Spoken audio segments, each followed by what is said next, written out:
Welcome to the British Embassy in Berlin. Today we're doing a conference on intercultural skills of teachers in Germany and elsewhere. Before the conference, we pulled aside the speakers of today's event. Here's what they had to say. Canada, in some ways, is in a very unique position as being an immigrant nation with two founding nations, three peoples founding it from the very beginning. So it's possible to say that from the very inception of Canada, our orientation was multicultural, at least multinational anyway. So teacher education systems across the country have been promoting a number of initiatives that are designed to make teachers more interculturally, internationally, globally competent. As you know, Finland is not as diverse than many other bigger countries in Europe or in America, Australia and so on.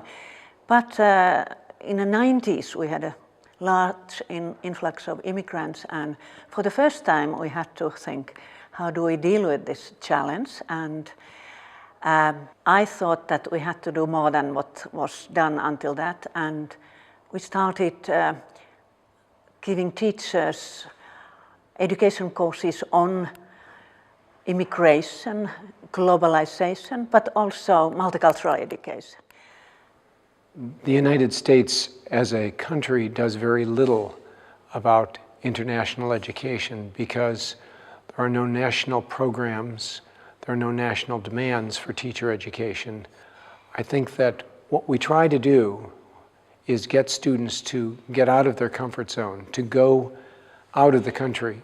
So we offer them the opportunity to do some field experiences where they're in schools in another country.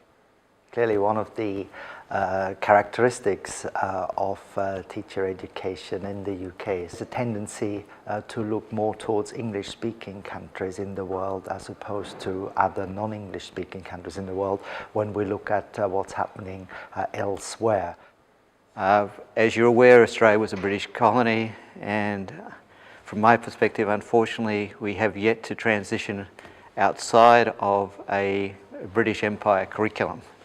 I think that is really the next step we have to make, is actually how do we actually come upon a curriculum that's transformative, that represents a combination of cultures and not just a British culture.